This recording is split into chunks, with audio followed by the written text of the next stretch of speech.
All right, folks, I'm going to introduce you to a great friend of mine, Robbie Miller.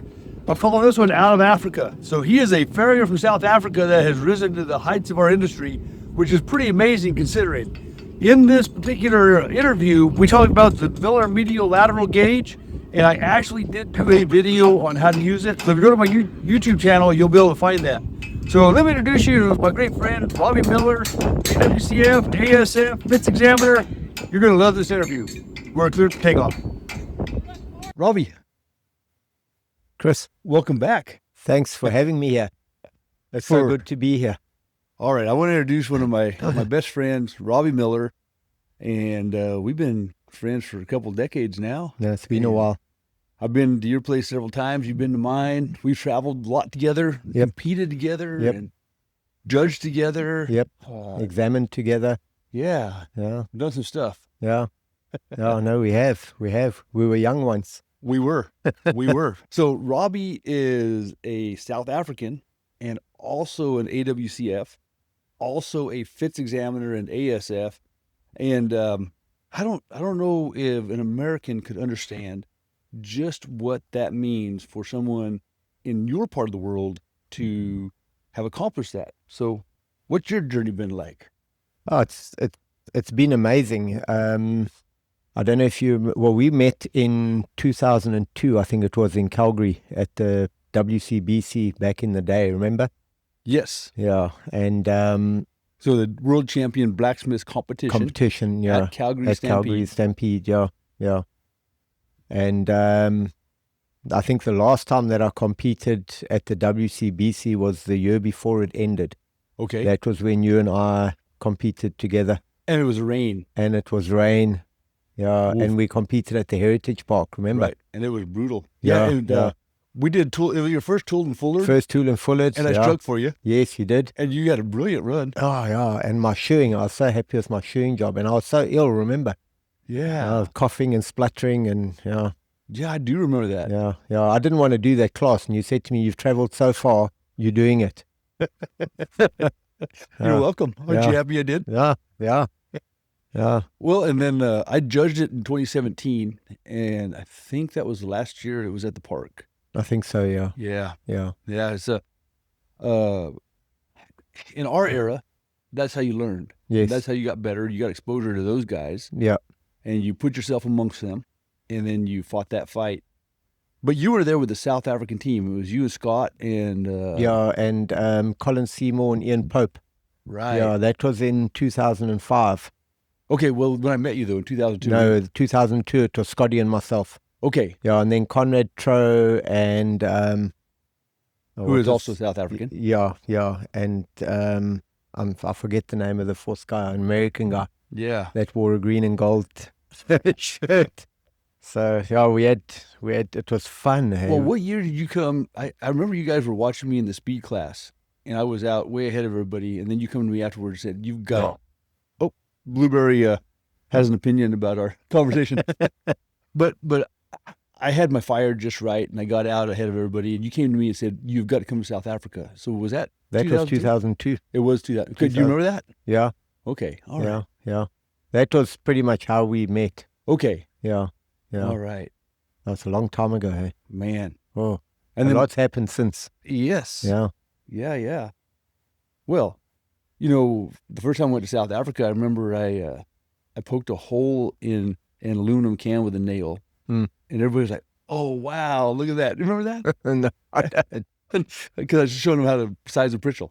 Oh yes. Yeah, and everybody was so surprised by it, and I thought it was so amazing because in the U.S. it'd been something that people normal thing. Yeah. Yeah. You didn't even think twice. Yeah. Well, we didn't know what pritchels were then back then. It opened my eyes to because you go to. At that time, if you went to Brazil or South Africa or some of those places, without the internet being what it is now. Yeah. It's different now. It's very different now. Partially because of those early clinics and also big time because of the internet. Yep. Yeah. Look, it's made I think the internet and Facebook and all of these things have been both very good and very bad for farriery. Very good because of farriers that have been able to connect with each other and travel and develop and learn from their travels. bad from the point of fact that some guys out there think that the internet and Facebook is a good place to learn how to shoe horses. You know, I have been an educator my entire life, and I'm so glad I got to be an educator in horseshoeing. Yeah. Because if you were an educator in guitar lessons, your business has been lost because the internet's replaced that. Yep. But no damage is done if you play a bad G chord. Yeah. You know? Yeah. So, yeah. But if you do a horse wrong, and so if you learn how to shoe horses simply through the audio visual of the interweb, you're going to cripple something. It's going to happen, and it does happen. And maybe hurt yourself. Yep, absolutely. Yeah, so it is a skill that requires a hands-on, skilled practitioner. And also, I've often heard it said, if you can't do teach, well, the truth of the matter is, if you can't shoe horses, you really can't teach it. It is 100%. That is so true. And it's. I think you have to be really aware of where you're getting all of your information from, and how you building and developing your skills. You've got to be in the right circles, so to speak. Right. And so, how did you put yourself in those situations? Obviously traveling to Calgary and places like that. And that first year that we went to Calgary, we actually went to Mitch Taylor's school in Kentucky because Conrad Troe was an instructor there. Right. And from there we went on to Calgary and embarrassed ourselves. And oh yeah. Yeah. Your first year at Calgary, it doesn't matter if you're. I got one ribbon my first year, and I was so proud of it. Because your first year, you're lucky to even be in the top half. No, my first year, Marshall Isles told me to go and have a shave. He did? He did. Did you have a long beard? No, I didn't have a long beard, but I was looking a bit grubby. So yeah, being a little African boy, it's what you do, And Marshall told you to go shave, huh? Yeah, he said, no, you need to clean yourself up a bit. So I've taken his advice all those years since. And so it's amazing, 23 years. I don't know. I can't imagine. They don't tell people to go clean up nowadays, do they? No, anyone can do whatever they want now. Yeah. They can wear their pants down by their kneecaps and. Yes. Yeah. It's a weird world. It is. It is. So we have done this conversation once in front of the mics, and I was doing a podcast. I had you as a guest when you were inducted in the Hall of Fame. Yes. Several years ago. Yes. And then you got home and you said, hey, listen, I got to tell my truth. And I didn't tell my truth, and I want to tell a story. Yes. So tell us where you came from. So it is a bit of a story. When I got inducted, it just made me think a little bit about my life and where I come from. And when I spoke to you afterwards, and I said, look, let's scrap that story and let's redo it at some point. I realized that I have a story to tell, which I've been sort of keeping to myself all these years. I was put into children's homes, my sisters and I, and that's where I grew up. I was there, I think, the place in Pietermaritzburg in South Africa, a place called Mary Cook Children's Home, and so it's like an orphanage type setup, and that was kind of, where we grew up. And you had 3 sisters. I've got 3. I still have 3 sisters. Okay, and you were third of them, right? You were the third. I was third out of the 4. Yeah, and so that was, and we went to school and we had 3 squares a day and wore a uniform. It was like the early days of prison life. Was there fighting and a lot of bad stuff happening behind the scenes? Yeah, there was. I was a little guy growing up. My late father and my late uncle were both jockeys, and so I don't come from a very big family. I don't know where my son Clinton comes from because he's 6'4". Have you met his dad? Sorry, boy. Yeah. But anyway, so you were a little guy. So were you weren't picked on though, were you? Yeah, I was a little bit. Were you? Yeah, but you know what? I've kind of got a little bit of a fighting nature in me. Well, that's why I wondered, because it didn't seem like you'd be somebody to get picked on. Yeah, no, but or maybe that developed your fighting nature. Maybe. Yeah, I was a timid little guy. Now, not so much anymore. Not so much. Yeah. Yeah, then when I think I was 11, I got transferred to the Salvation Army Boys Home in Pietermaritzburg. But I And separated from your sisters at that separated point. from my sisters, yeah, into a boys only institution. So, and it happened with all the boys. So it was a normal sort of progression. It was your birthday gift, huh? Yeah, I have some of that. But yeah, and then when I got to the end of it used to be standard 5, which was before you go to high school, so that would have been, I don't know what the 13 grades years are. old, roughly? Yeah, I was 12, 13 years old. Yeah, my mom came and collected us from there. Yeah, it was a little bit of a strange situation for me because I honestly didn't know who this lady was. Did you want to go with her, or were you comfortable in the home? No, I don't remember too clearly. A lot of my childhood is a blank. So there's probably a lot of stuff that I've sort of So, like, there's some big chunks that are just missing. hidden away, yeah. So, and I don't, it doesn't bother me. It doesn't affect me as a person. I've always believed that there comes a point in your life where you got to start taking accountability for yourself. Which is really the story you're wanting to tell, right? Yes, and I'm kind of hoping that this is something that will motivate young people, that whatever their situation is, there's always a light at the end of the tunnel if you look for it. And, you can, they talk about America being the land of opportunity, but you yourself can be an opportunity depending on which direction you want to take. Yeah, well, look what you have accomplished, from an orphanage to, 40 acres and your own farm and a huge practice and a worldwide presence. So absolutely, you took responsibility for it. No, you have to. You can't always keep blaming other people and events for all of your shortcomings. Have a look in the mirror, look at yourself and decide, what do you want to do and where do you want to go? So do you remember that point? Was there a catalyst or a moment where you said, you know what, I've got to change? Yeah. Even though it was a long story, because when I didn't finish school. And I needed to, back in those days, we used to have conscription. Which is being drafted in the military. Being drafted into the military, compulsory national service. And they kind of missed me somewhere along the line. So I actually went in and said, listen, you guys haven't called me up because... So you were waiting for the call and it didn't come. And I know. So I felt so used. So you went back to your mom at 12 or 13. Did you stay there until you went to the military, or did you go back? No, I was in and out. My mom, we were put into a boarding school at the school that we went to. So my whole sort of adolescent life was very sort of up and down as well. And, I was the same as any other young guy. I was naughty and did all the things, but I had no direction, and I myself felt that I needed to find direction.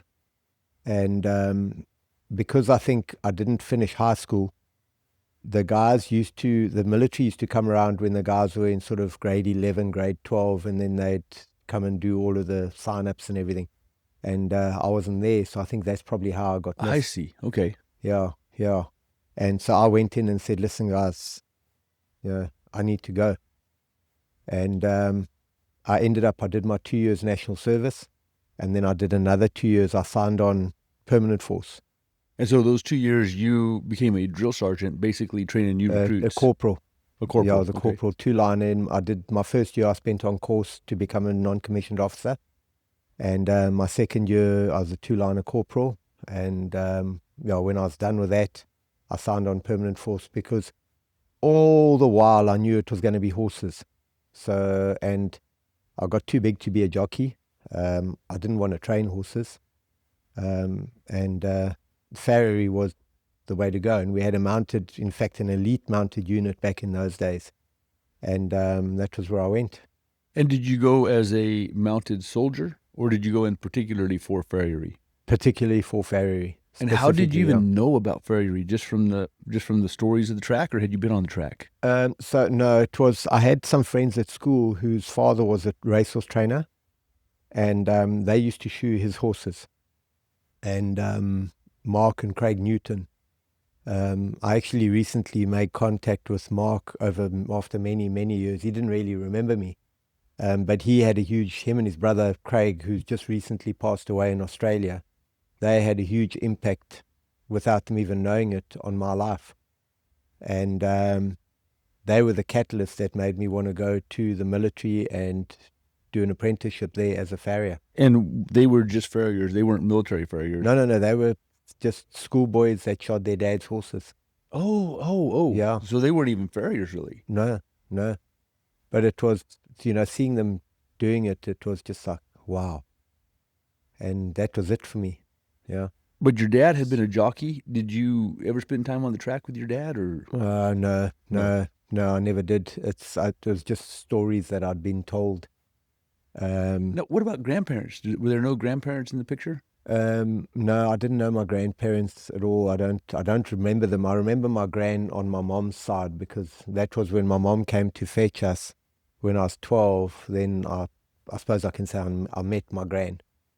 So, where were those folks in your early days? Do you have any idea? Were they alive? Maybe, I don't know. It's a blank. Wow. Oh, no, it's a blank. That's crazy, huh? Yeah. There's got to be days where you don't have the motivation, where you just don't feel like it. Do you ever? How do you get past that? Do you or do you just? What, for work? No, So some days you're like, oh well, man, I'm exhausted and I'm wore out, and I had such a tough life. You ever get those feelings? Oh, no. No, it doesn't happen. No. I think I'm one of the most blessed people on the planet. Okay. It's the life that I have, the people that I have in my life. It's everything that I have. So what about the youngster that has a really tough upbringing, and then it's time for him to pick himself up or herself up? What do you? You don't have a mantra. You don't have. I do. Okay. I do. Tell us. There's always something to look forward to. You're right. And that's pretty much how I live my life. And like, before I came over to America now, I had that to look forward to. And as I'm sitting here now, I'm looking forward to going to the convention and, looking forward to going home. Sure. So okay. you So you're just putting little breadcrumbs out in front of you, and those are your short-term goals, and they help you get to the next one. 100%. And Okay. it sounds silly, but it's quite a motivator. Just always looking for that little something to look forward to. It doesn't sound silly at all. Yeah. So that's why I was asking, because I was kind of just wondering if you had something special, and that's a tiny habit and a small thing that sometimes it's all it takes. It is. It is, I yeah. tell my students, man, if you're feeling bad, just smile for 1 minute, just 1 minute. And if that doesn't work, do it for one more minute. And if that doesn't work, just do it for one. And you keep doing that, and pretty soon you're smiling all day. 100%. And it's if you're really in the suck, which I'm sure you have been many times, if you can just say, man, if I can just get till breakfast, or if I can just get till lunch, whatever it is, and then pretty soon that moment rolls around and things aren't as bad as they seem, and that's, I got through a few things like that in that way. Yeah, no, it is. It's a fact that you can only think one thought at a time. A man, I think women can multitask. Well, I can't. I can't. But, you can choose whether you want to think a positive thought or whether you want to think a negative thought. Absolutely. And that is the absolute truth. So, you make that decision, and you can sort of swallow yourself up in negativity, or you can try and keep your thoughts positive, and it'll pull you out of it. Okay. Yeah. Well, that's fantastic. So, do you have a special place in your heart for orphans or anything like that, or you just treat them all the same? No, look, I think it's part of that is why I'm so anti animal abuse and child abuse and things like that. I don't tolerate cruelty. In fact, it can get me quite animated. I put my happy face on. It can make you cruel, huh? Yeah, yeah. So, a kindness is for free. It costs nothing to be a little kind. And it's easy to do. And the impact that can have on somebody's life, I realize that you can be whatever kind of person you want to be. And you can say something nice to somebody, or you can say something cruel to somebody, and you don't know what impact that is going to have on that person's life for the rest of their life. Absolutely. Yeah, yeah. So it is a big thing for me. It's nice to be nice. Very good. Yeah. Well, with the students, so the part of teaching is you've got to focus on mistakes. You got to say, listen, this heel has got fish lips. You need to do this. But I also always look at that project and try to find something at least nice to say. Like I'll say, boy, you have a really nice toe in here. Let's look at the heel. And it's not natural to me. Like it's, I don't know, maybe I'm just too blunt or whatever. And so I'm trying more and more. So if you were my student 30 years ago, I may have been a lot brusquer.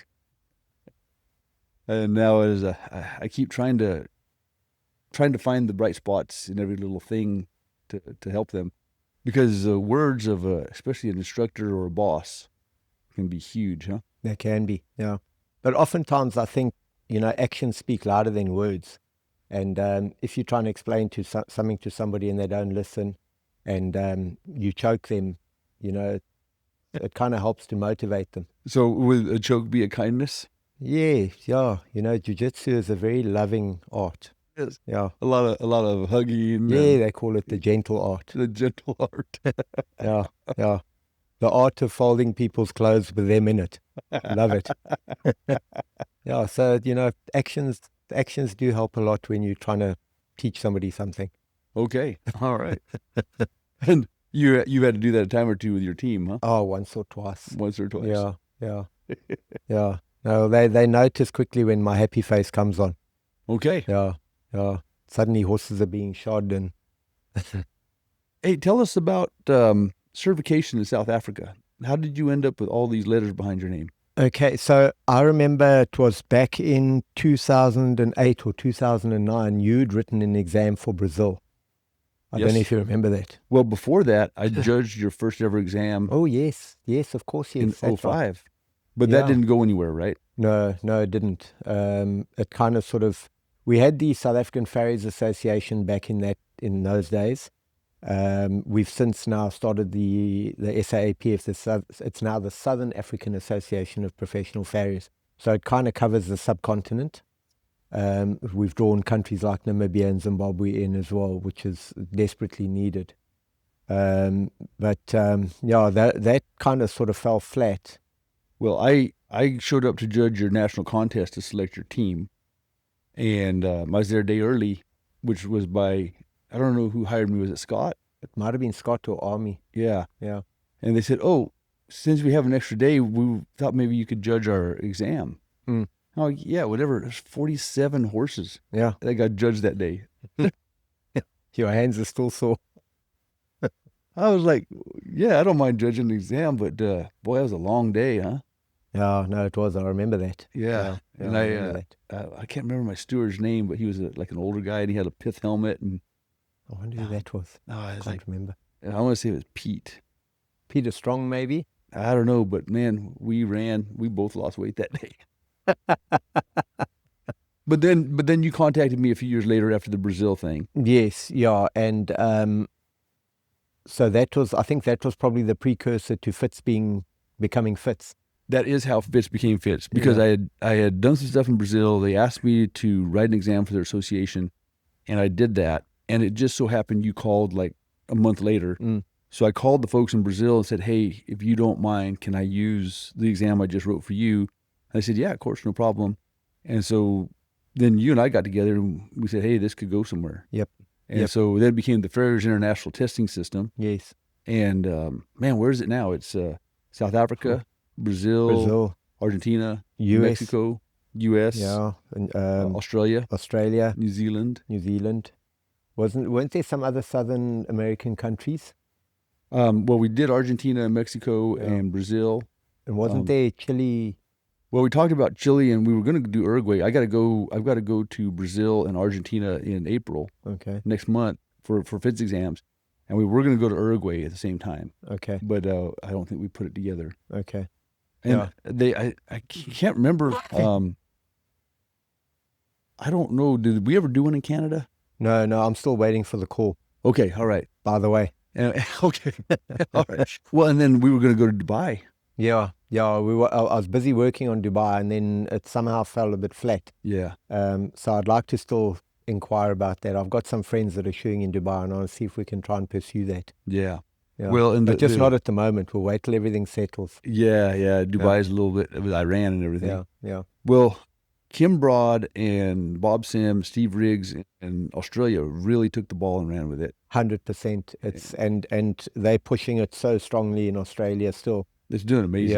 Yeah. At the moment, South Africa, there's only 1 year that we haven't run FITS, and that was the first year of COVID. Yeah. The second year, we still couldn't travel, so we ran it ourselves, and myself and Johnny Murdoch examined. Right. And I know it went against protocol because you need to have an international, but the guys wanted it, so we made it happen. Sure. Well, and during COVID, there were things that had to be done. Yeah. I myself have tried to back off a little bit. I really enjoy being an examiner. I enjoy doing that, but as far as all the hours of writing exams and sort of some of the behind the scenes stuff, it's you and Kim Emilio and Kim and Bob. Yeah. You guys are the ones that really have to take that ball and run with it. Yeah, well, from the original exams where we had the CF and the ASF, we've incorporated the CPF in between them. Now, that was mainly Bob Sims' idea, That was Bob, Yeah, it was great, and it's a great one. And it's a great exam. It really, really is. And it's a pretty high level exam. I mean, you've got to know your stuff. Yes. And I personally, I'd love to see it grow. Just last year, we struck a little bit of a coup where we got with the American Farriers Association, CF, and our CF. We have now certified Farrier is reciprocal, between the two CFs, which I think is a big thing. To bring the different levels together at some form is a very good thing. Yes, absolutely. As long as it's still on an equivalent. Right. Yeah. Well, and the worship company does that with a certified journeyman getting their diploma without actually taking the diploma exam. Yes. And which allows a guy at a high level to just go straight to the AWCF. Yes. For those of you that don't know, the CF is a pair of cake shoes on feet. The shoe in the TPF is a bar shoe in front and a 3/4 fullered, quarter clipped hind shoe. Yep. And then the ASF, which is the highest level, is the whole horse. And it's straight bars, A bars, hard bars, or W shoes in front. 3/4 fuller behind. Yep. A very tight time limit. For 2.5 hours or 2 hours and 50. It's a marathon. Yeah, it is. And then the written exams are multiple choice and then short answer. And then the ASF is essay. Essay questions. Yeah. You can't hide in that one. No, not at all. Yeah. No. One of the big problems with an exam like that is getting examiners that actually have enough skill to examine it. Because there are some guys that are incredible forgers, but don't know the difference between a deep flexor tendon and a suspensory ligament. And then there are guys. And then there are guys that know everything about the anatomy, but you would let them trim a borrowed donkey from Texas because they're not practical, 100%. So being a FITS examiner, which you are, that means you got to tick a lot of boxes. You do. And what we've instituted as well is that every 3 years you have to take a re-examination, so to speak. Unless you are pursuing higher exams and you've been involved in higher exams like the AWCF or the FWCF, what we've done is you've got to do the CPF practical, and you have to be with it, obviously at a high standard. Right. Yeah, within the same time frame as a CPF candidate. Okay. Yeah. So it keeps you practically. I mean, because we don't get any younger, and if you're not in it, it's going to find you out. Oh yeah. Yeah. So as an examiner, to stay in good standing, you need to fill these requirements. And so do you have people do that at an exam or? Yes. Okay. Yep. So I did mine a few years ago. I'm kind of on a buy now because I'm in the process of doing the FWCF. Yep. But I've examined Kim, I've examined Bob, Sean's been, Johnny, we've all been through it. So, and I think it's a very good thing. Yeah, that's a fantastic deal. Yeah, Well, it does require your examiner to still get in the fire and still 100%. Yeah. Yep. Yeah. The AFA does a similar thing with their journeymen, Okay. with their testers and their Yep. examiners. Yep. And I can't remember the words escaping the tip of my tongue, but there's a word that you use whenever you go do it. Yeah. Well, what do you see as the future for FITS? Do you think it will spread more, or do you think it's? I'd like to see it spread more. I think I would like that too, but do you think it's going to happen? yeah, if we keep going and we keep doing what we're doing, and you see how farriers are changing. The guys that are out there in the field shoeing horses, and you see how their skill levels improved and how their level of knowledge has improved. I do a lot of work with veterinarians back home, and to be able to communicate with a vet on a case, you have to know what you're on about.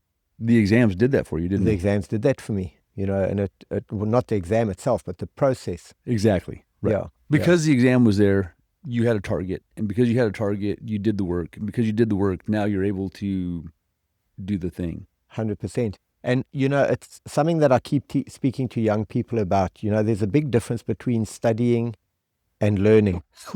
And studying is something that you have to do, whereas learning is something that you want to do. And I encourage young farriers to learn, even when they're preparing for exam.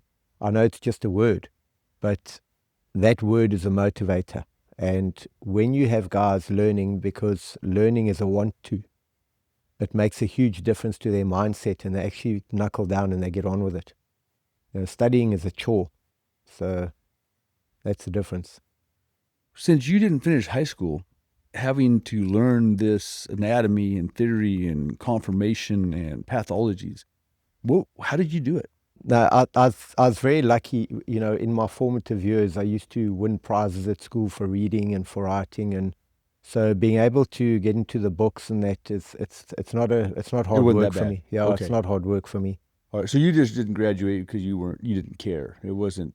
Yeah, it was. There's an Afrikaans word for it, as a loskop. That means that I was loose-headed, Okay. so to speak, and my head was all over the show, and I didn't know who I was and where I was and what I wanted to do with myself. But the actual academics of it wasn't hard. No. All right. No. So again, I'm very blessed. What do you do for a youngster you're trying to teach anatomy and they just can't seem to get it? How do you tell them to study? Well, I start with a rear naked choke. It all comes back to that. You just like to hug guys. No, it's you've got to sort of find ways. You've got to first try and find out what the problem is. Does the guy have a reading ability? Does he have a reading disability? Does he have a learning disability? And then from there, you can kind of figure a way that you can get the information across to him. If you have somebody that's not really interested and he's going through the motions, you'll know soon enough.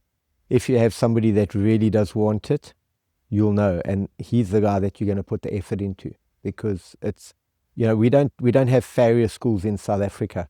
Why is that, you think? I don't know. I don't know if it's logistics. I don't know if it's horse numbers. I don't know what it would be. Horse numbers? Well, You got lots of horses. Yeah, we do, I suppose. Hey. Yeah. Yeah, I've never really. I'm always trying to draw a comparison to the US. You guys have got a lot of horses. Yeah. Well, we almost started a school. We almost started a branch of Heartland 20 years ago. At least, close to 20 years ago. Yeah. Yeah, we had a spot picked in Robertson. We had a facility. Yeah. But it is kind of interesting that there's no private horseshoeing schools. Yeah, I don't think that it's economically viable, really. So the students wouldn't have the money to pay? No, I don't think so, yeah. Because what we do is we offer, through our association and through our farriers and our members of our association, we offer paid apprenticeships. And even then, these guys, these youngsters the last 3 apprentices that I had to let go. They almost cured me of ever wanting to take on another apprentice again. Right. Yeah, but I've also been lucky that I've had some really good apprentices. I've got one of my guys, Conrad, that's with me now still 3 years after he qualified. as a CF, still with us. So yeah, we've got it's a little bit of a different situation in South Africa. So anyway, getting back to my original question, do you have a technique or formula for study or teaching for a youngster that's having trouble getting it? I'm still kind of working on. They just need to take the time. They have to be willing to take the time and do a bit of reading. Yeah. And even if it's a slow process, like what I do try and encourage them to do is if they do open their book and they start reading, I like them to read through a chapter. So I'll give them a chapter out of Gregory's textbook of Farrier. My textbook. Yeah, Okay. yeah. Uh-huh. Yeah, that's the book that we And you're featured like in to it. use.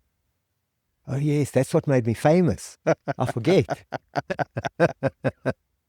So you assign them a chapter and then Yeah, so they go through that chapter, and I want them to read it, and then I want them to go back to the beginning and read each paragraph 3 times.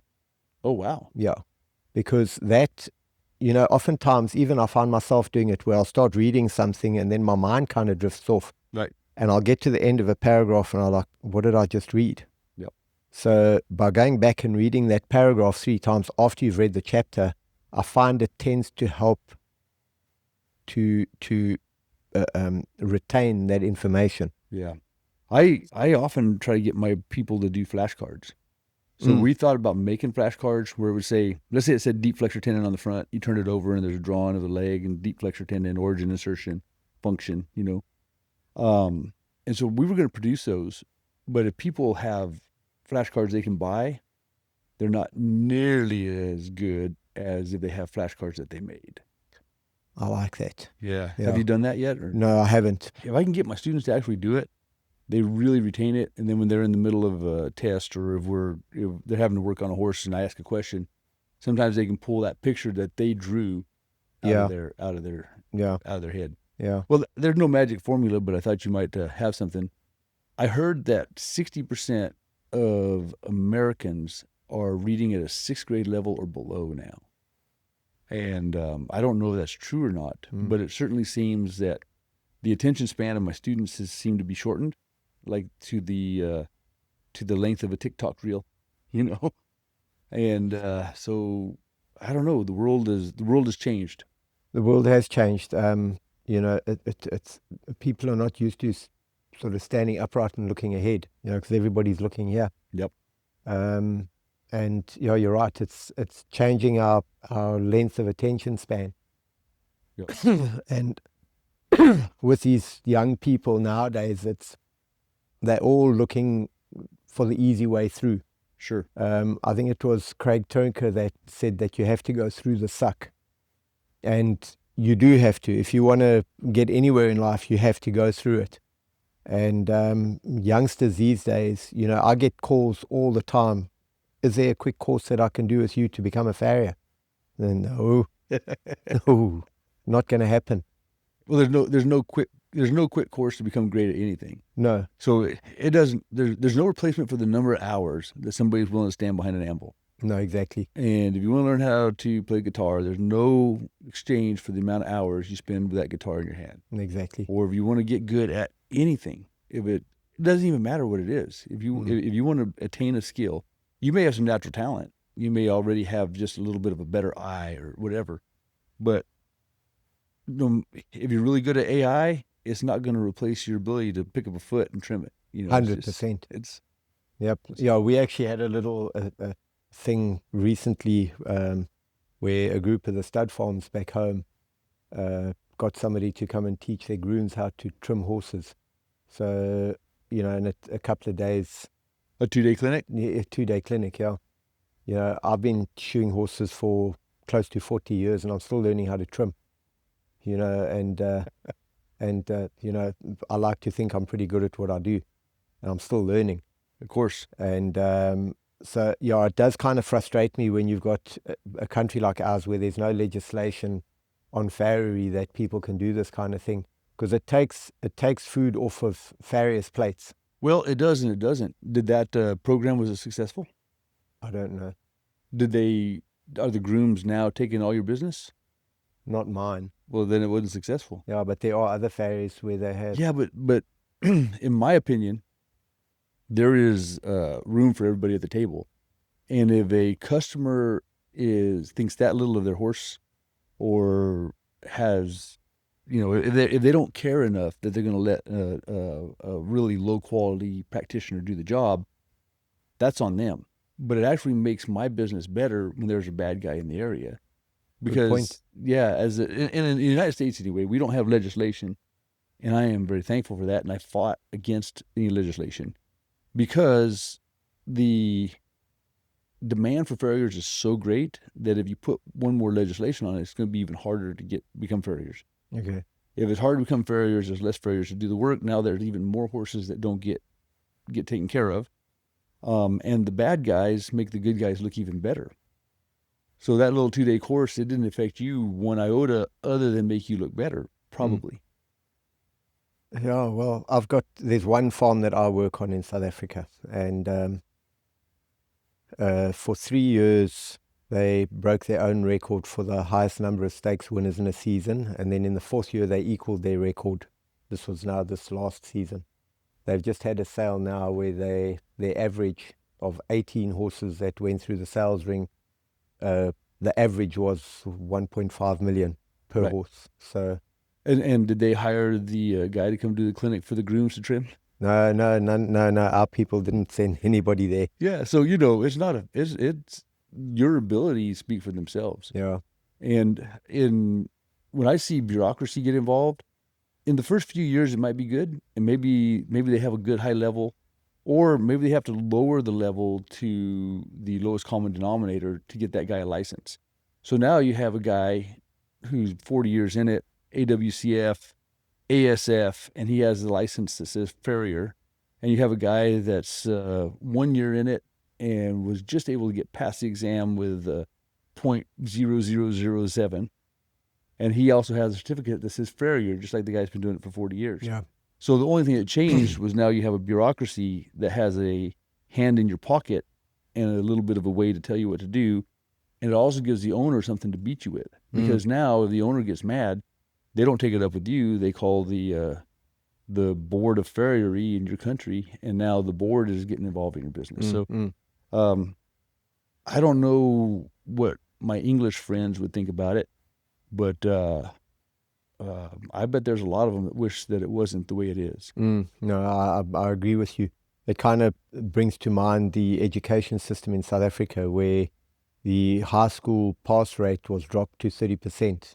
To allow them to pass. To equal the lowest denominator, yeah. Right. Yeah, so you've got 30%ers flying commercial airlines and doing open heart surgery. And well, that's the real scary thing about AI. Yeah. If you have a guy going through school and they're doing all of their schoolwork with AI, now, once they become practitioners, they didn't really learn what they were at school to learn. So, in our trade anyway, if the guy can't trim the foot and make the shoe and nail it on, it shows. AI can't replace that. And in the bookwork, our tests are all handwritten. Yeah. And so AI can't do that for them either. They got to sit there, no phones, at a table with blank paper and pen and answer my questions. So, so at least if they're coming out of the Heartland, they're having to do that. But you hear about what's happening in some of these colleges or even high schools, and the number of things that people are not doing for themselves nowadays. Yeah. It's crazy. Yeah. I haven't got my head around this whole AI thing. No, me neither. I still think seeing sharks running on land is real. Yeah, the videos are... It's crazy. Kelly had one on her phone this morning that was a farrier, and the foot was on this little stand, and he was rasping underneath. And then the next picture, he was nailing a shoe on, and the foot had turned over backwards on the limb. But the horse looked real, the person looked real, even the foot looked real, except for it was in a totally disarticulated position, Yeah. He fell coming into the shoeing area. It was nuts. Yeah, some of the stuff, eh? But it's not going to replace us. No. It's not possible. No, I think we're irreplaceable. Yep. Yeah. And even long term. And our trade has been around for 2,000 years, putting shoes on feet with nails. Yep. And even with all the glues and composites and other modern materials, nothing has been a cheaper, better way to put a shoe on a foot than a metal shoe with nails. 100%. You know, I've done extensive work with modern materials. I do extensive work with modern materials. But I've had horses that I've come across where modern materials are not working. And I've gone back to basics. And that's been the change. Yeah. So everything has its place. And modern materials and pads and glues and all that, they have their place. How about that plastic stuff you used? Oh, don't even go there. You want to just make fun of my lisp again, eh? So we're going to talk about that here in a second. But let's take a little restroom break. All right, and we're back. We're back. I'm just a middleman between a coffee cup and a toilet. So Yep. And Yep. the It's older only I on get, loan. the older I get, the shorter the journey. You know. I'm telling you. Yeah. So we were talking about modern materials, and that brings me to something really interesting that you were bringing up. You have developed a new way, after 40 years, of looking at a horse's foot. What is that? So, you know, we've always been taught, and all the textbooks teach us to, when you're looking at medial lateral balance, to use the long or the short axis and get a perpendicular ground bearing base, or whatever you want to call it. But I always sort of questioned it, because, you know, how do you get a perpendicular orientation through an angular deviation through the fetlock? And I was looking at a foot one day, and I was looking at the frog, and I was looking to how to trim a foot. And I looked at the frog, and I looked at the central sulcus of the frog, and I thought, hold on a second. And I started to just take note of it as I started. That's why I say I'm still learning how to trim horses. Right. So, and I realized that when I started to delve into it a little bit, that your frog is central to everything else happening around it. Okay, so the hoof capsule distorts around the frog, and your frog will be constant, and your plane of your frog and your plane of your central sulcus, or the pitch of the central sulcus and the frog stay, is going to be constant. And if you, like what I do now, is I trim perpendicular to that for medial lateral balance. So I took it a little bit further, and I've turned it into a study. And with my very good friend, Dr. Andrew Gray, we've been using little radiopaque markers that we stick to the frog stay, and then taking DP radiographs to look at the orientation of P3 relative to that marker. And it's been in alignment every time. You haven't got one off yet? Nope. Wow. Yeah. So, which is interesting. And so the other day we had a horse come in that was quite lame, and there was no clinical reason for him to be lame. And we stuck this little marker on, and we took some x-rays, and medial-laterally the foot was out of balance. We lifted the foot up and took an x-ray with the marker, and the same thing showed. Once you trimmed to his new orientation, he got sound? There wasn't enough foot to trim. Okay, Yeah. So what'd you do? So I put a squish pad on, and we just took What is a squish pad? a squish pad. Morade in the UK, they make the squish pads, which I've had great results with laminitis, and like with this horse now. And we took a 3D printed medial lift little pad that we stuck inside of the squish pad, and just popped it onto his foot and asked him to walk off, and he was a different horse. And so we kept this on him for probably 8-12 weeks maybe. Is it nailed under a shoe, or is it glued? No, it was just taped on. Taped on? Just taped it on, yeah. So he's and- not turned out? No, he wasn't turned out. And then the last time I looked at him, I was going to put a medial lift bar shoe on him. And then they got somebody else to work on the horse. So I haven't heard any more. But he was sound. So, yeah. So, and we've had horses in the race yards where, you know, racehorses' feet take a lot of pounding with all of the stresses that they're under. And they don't tend to be great feet. They don't tend to be great feet. Look, they don't have the worst feet. You've just got to manage them a little bit more carefully. But sometimes they can get away from you, and there's so many variables that can cause everything to go wrong. It's not always just bad farriery. Oh, right. Yeah. It's genetics, it's nutrition, it's environment, it is the humidity of that particular situation. Yeah. There's a lot. Excess of anything, or not enough of something, whatever. Anyway, so we've had horses where Jim Ferry refers to it as low medial in front as opposed to high lateral. Right. So in other words, you cannot trim the foot back to balance. And so what we've done is we've taken wedged alamites, 3-degree wedged alamites. And like for a low medial horse, we've ground. Just so you know, alamite is an aluminum shoe. An aluminium race plate. It's aluminium. Aluminum race plate.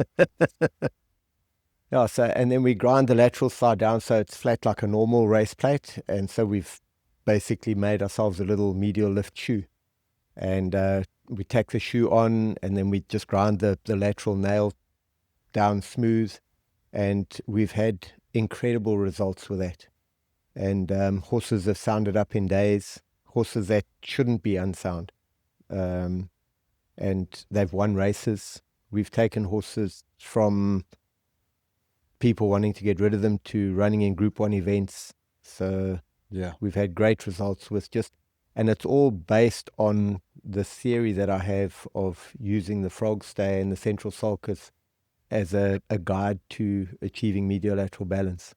Yeah. So I'm quite excited about it. Hopefully we'll get to spend a bit of time with some horses and we can have a look at it. Yep. Well, and you're the keynote speaker at this year's AFA convention. Yes, I am. And this is going to be the topic of your talk. This is going to be the topic, yeah. Which, unfortunately, this podcast is going to come out after the convention. But, okay. Oh, damn. But maybe, who knows? Somebody go back and find it and be able to watch it online. I don't know. Yeah. So now, your method, has it been easier to teach your apprentices with your method than the old method? Absolutely. Because the old method required a lot of skillful vision and some artistic ability. Yep.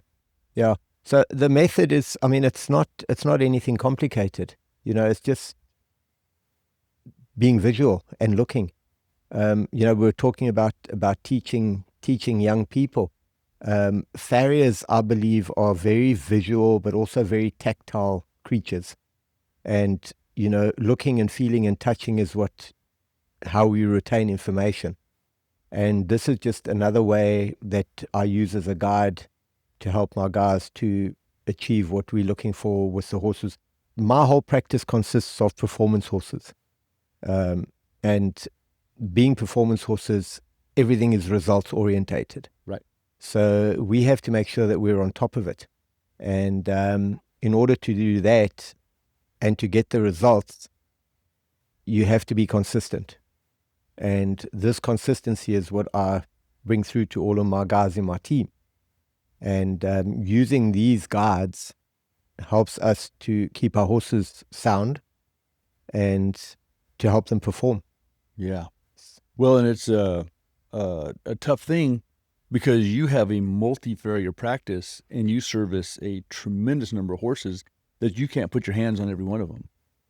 So my guys are an extension of me. Right. Without being cheeky. Right. And that's what I expect. And I expect to stand it from myself, and I expect to stand it from all of my guys, because every client that I have expects to stand it from me. Right. And they've got to be willing to let Tom, Joe, Dick, or Harry do their horse regardless of who's available, right? Yes and no. Okay. So what we do is everybody basically still shoes the same horse every cycle. Oh, okay. So all the farriers in my team have their horses that they shoe. That again gives me consistency. I don't have people coming and trimming and somebody else shoes the horse in front and somebody else shoes the horse. That isn't how it works. Every farrier is responsible for trimming and shoeing that whole horse. Okay, but what about if Calvin is at this yard this month? Will he then do that horse again next month? Yeah. You won't end up sending Clinton for the next time. No, if Calvin's not there, then Clinton will do the horse. But for the most part, every farrier does the same horse. So they build that relationship with the horse. They know that horse. When they've got any issues with the horse, then we'll have a look at the horse together and we'll formulate a plan or whatever the case is. So this is also an interesting thing I want to talk to you about.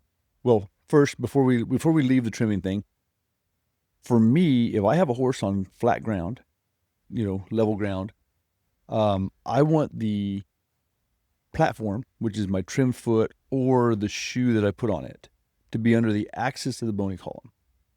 And is that something that does your frog stay make that happen, or if your central sulcus frog stay disagreed with that, do you go with the frog picture or do you go with the platform under the axis of the bony column? So the frog picture kind of puts everything into perspective because it somehow allows you to see distortion of the hoof capsule a little bit easier.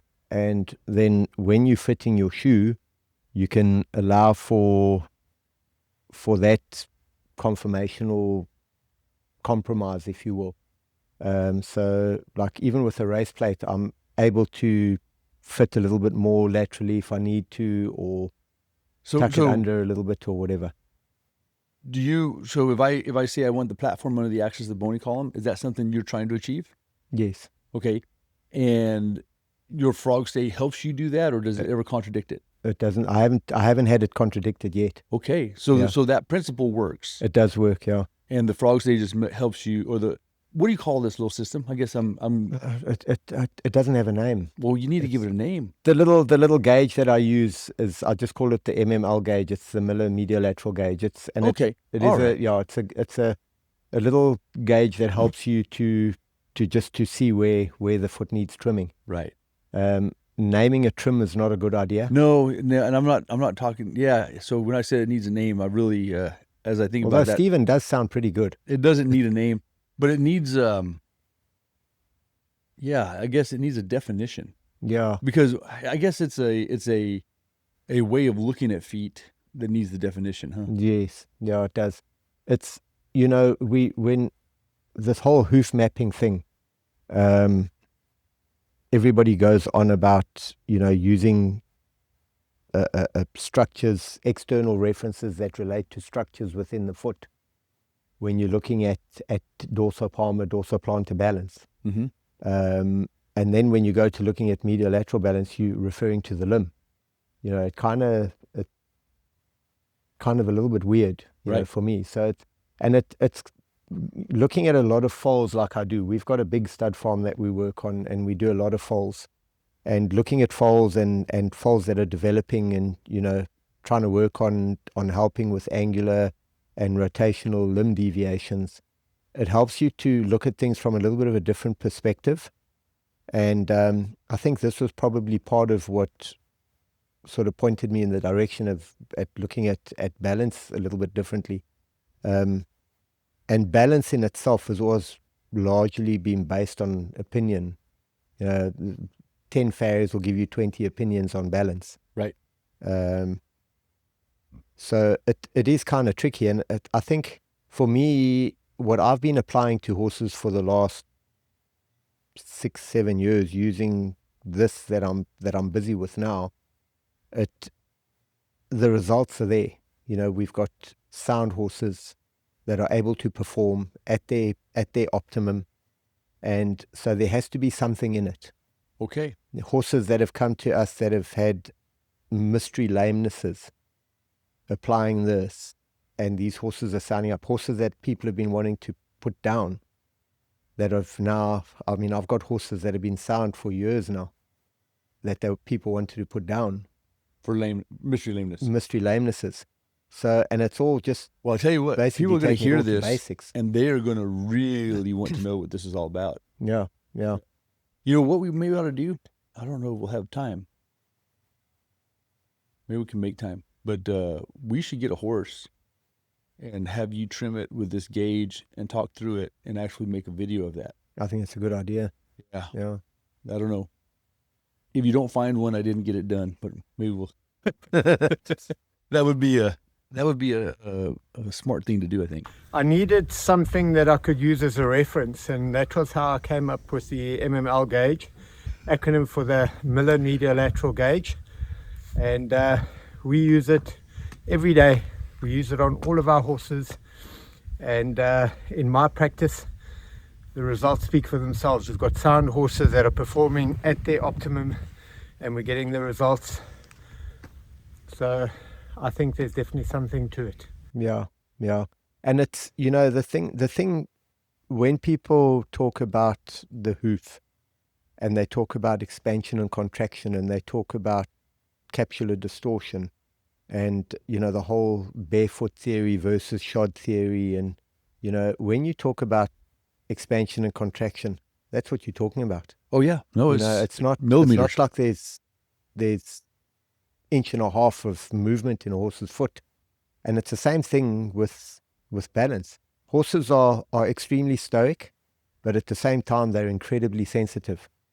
And for us as hoof care practitioners, we need to be aware of what we're doing to the horse's foot, just to help sort of maintain that equilibrium and that level of soundness that we're looking for, especially in a performance horse. Yeah, and horses are also incredibly forgiving, because you can 100%. see some work that is just wow, Yeah. and that horse is still sound. Yeah. But if you have a horse that has a problem, the closer you can get to right, the better chance you have. And because horses are forgiving, you have a lot of people that just do terrible work 100%. and make a living doing it. 100%. But if you try to really be just as right as you can every time, it's amazing.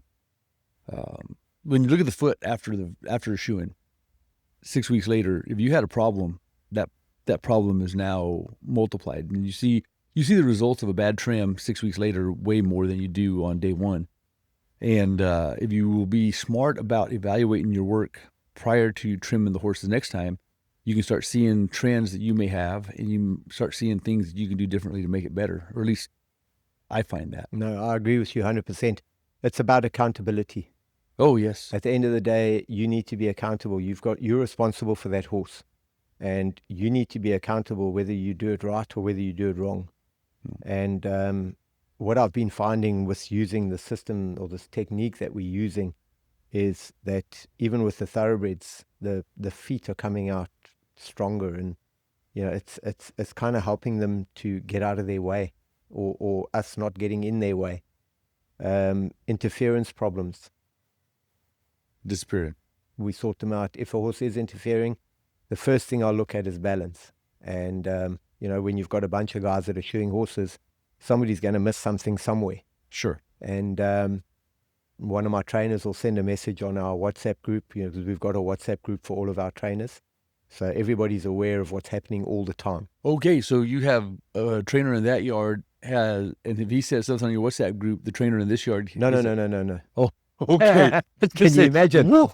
Right. No. So we've got each. You have one for that yard, one for that that, yard. yeah. One, okay, Yeah, all right. That's the difference between South African English and American English.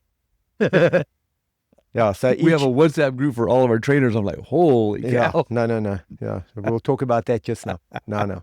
Right now. You mean right now. Just now. So you were going to get a jacket just now yesterday, and you never did go get it. It measured. It still says -8. It's cold here. That's why cold. we have the fire going, Robbie. But so each yard has a WhatsApp group, a Farrier group, and the trainer, the assistants in the yard, and my team. All are on your that group. farriers All see my that. farriers are on Okay. that group. So there's constant communication. So if one of you guys messes up and a trainer then sends a message, the whole team knows that. No, I blame him. I'm kidding. No. Look, my job is to deal with all of the issues and put fires out. And Okay, so now it's really interesting. I have got to meet the best farriers in almost every country I've been to, and they all live an amazing life. They have a great standard. They have all the things you need, as far as a house and vehicles and whatever. And you're no exception. But in order to do that, you got to do tremendous numbers, and you also have a team. So you have a multi-farrier practice. So how many vehicles do you have to have for your team? So everybody, there are 5 of us, excluding Calvin. Calvin part-time's my oldest son. Okay, so there's 5 full-time guys with you, Full-time guys, yeah. plus a part-time guy, Yes. plus a whole bunch of support staff. Yes. Yeah. All yeah. right. So we call them Farrier assistants. Okay. So these are uneducated guys that, that come out of we call them locations, the informal settlements. Which is shanty housing. Shanty housing, yeah, they've probably worked as grooms before. I prefer guys that have worked with horses before. I don't like to take on people that have no horse sense, because that's a wreck waiting to happen. And those guys are the ones that pull shoes and clinch. They pull shoes, they clinch up. So you call them wrenchers, clinchers. Yeah, they dab my forehead. Okay. I've seen that. You have one with the palm leaves, Yes. and then the other one peeling grapes. Yes. Yeah. It's a tough life in Africa. All right. So how many total people are under that? So in my business, so if I include Calvin, there's 6 farriers with me, and I've got 7 assistants. That are wrenching, clinching. Wrenching, clinching. And how about catching horses, holding horses? Do you hire those guys, or those? No. So Those are provided by the yards. no. We kind of do that in amongst ourselves. Oh, okay. Yeah. So, and yeah, it goes really well. We've got a good sort of system.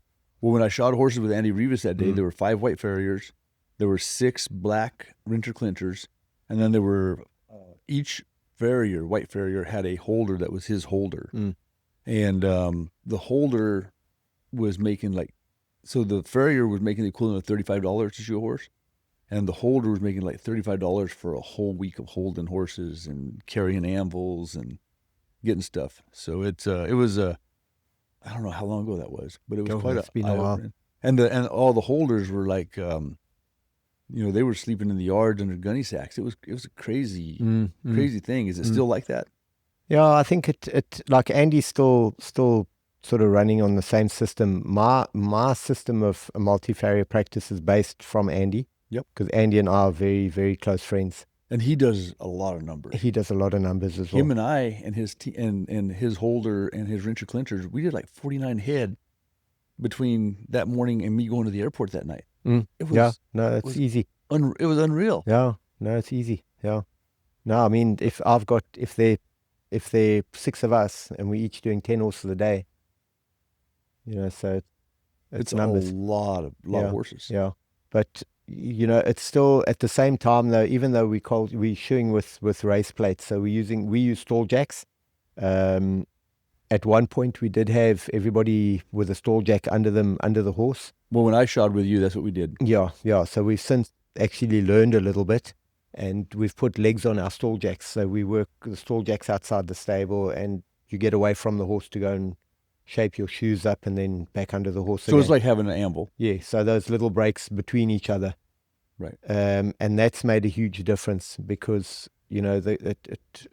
all the lads that are working for me in the practice are all taller than I am. So, they've...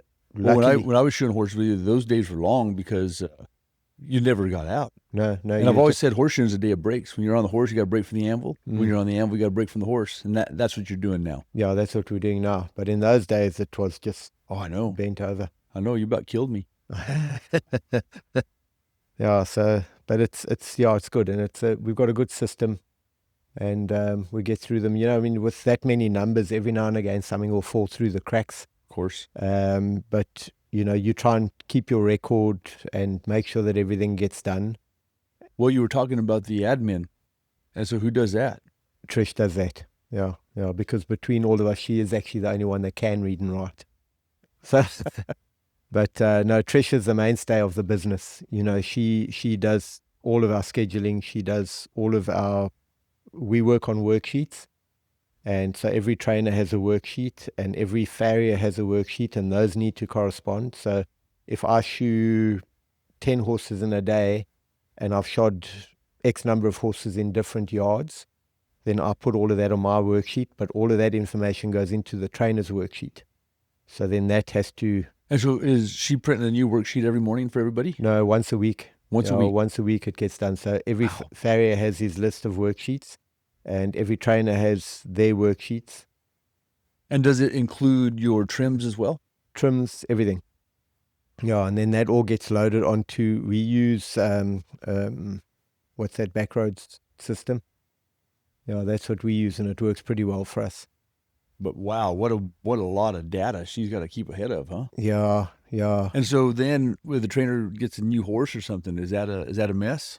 No, No. no. New horse that gets noted. We get our list.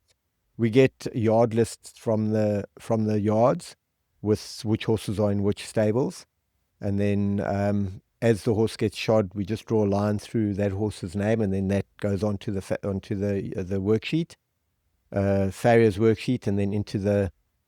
And how about staying ahead of inventory? How often do you get somewhere where you don't have what you need? Oh no. That doesn't happen. No. I've got a little storeroom in my workshop, and I'll make sure that it's always fully stocked. So I could easily go for maybe even 2 months without buying stock. Have you ever been to Stephen Bean's in England? No. He has his shop was, he had like a warehouse in his shop. I mean, there were shelves of nails and shoes.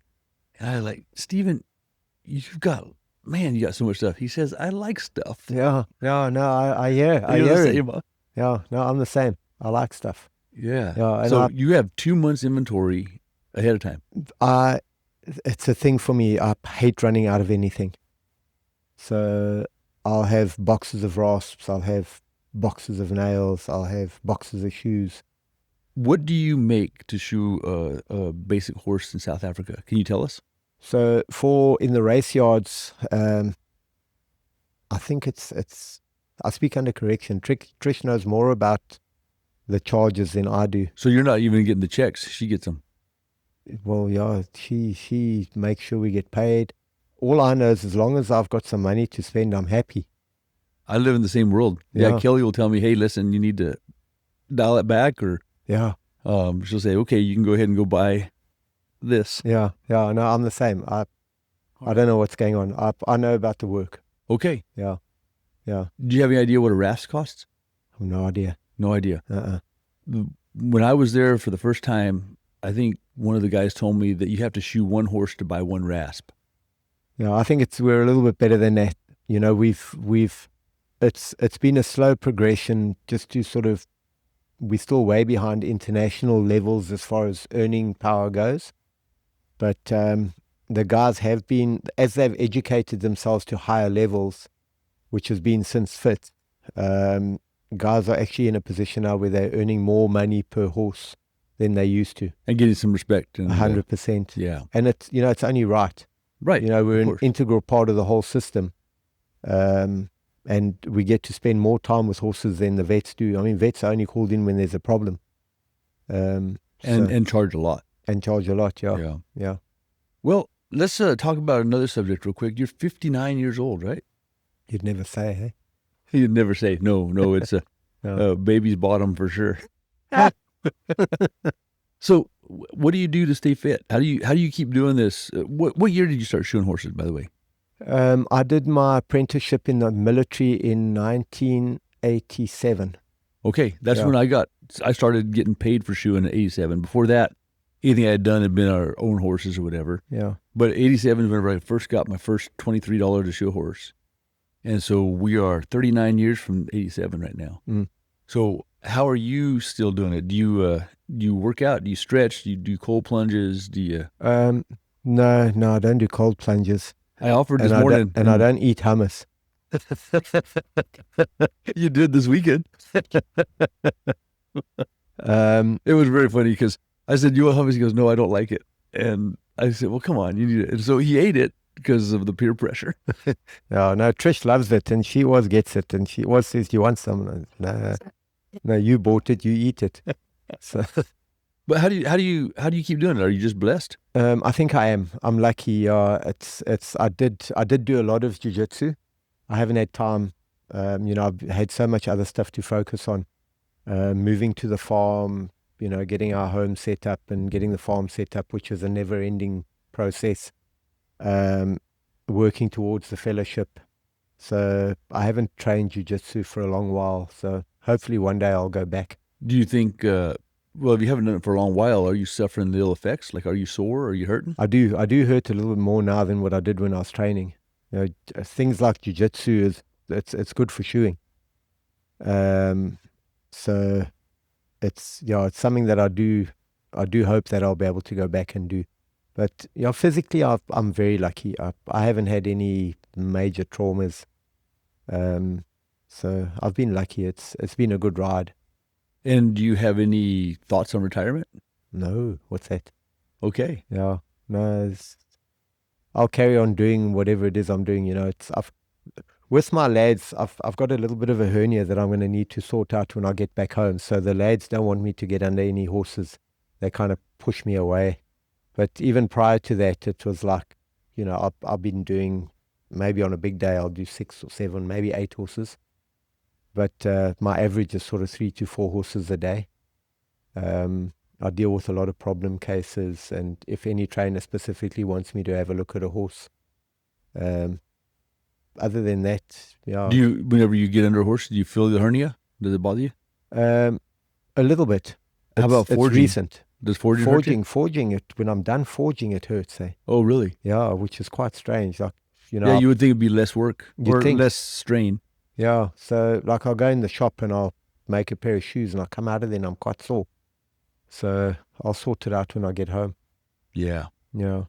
But other than that, I mean, I'm still in one piece, I think. Your ankles, your wrists, all that still good, huh? Yeah. Knees can still bend, sort of. Mine too, but they're fake. Like my eyes. Yeah. So tell us about that. You got lenses, huh? Yeah. So I had new lenses put in and they clean cataracts out of my eyes, and I've got they say I've got better than 20/20 now. Incredible. So, yeah, huh? I can read the small print and Yeah, you were reading small print on a wrapper the other day to show off. yeah. No, it's been a game changer. I don't have to worry about sweat falling into my glasses my glasses steaming up. When you're dealing with volatile animals like a thoroughbred racehorse, it's not ideal not being able to see where you're going. So it's been a game changer.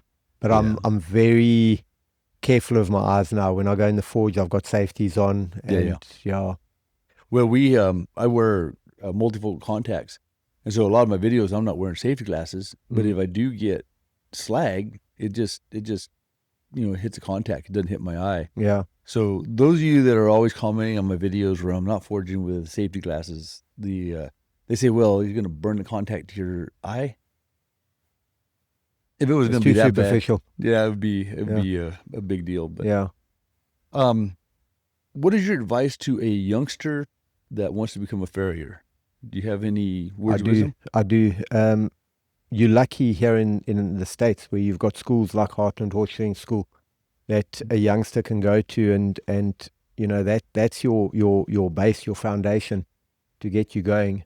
And I think when you're done with a shoeing school, you need to find a good farrier that's well known and respected, and spend some time and travel with them and shoe with them, almost like doing an apprenticeship sort of. I think, and I still believe that the CF qualification is a license to learn. So when you've gone through the CF, that's when your learning phase really starts. So find the right company to keep yourself in.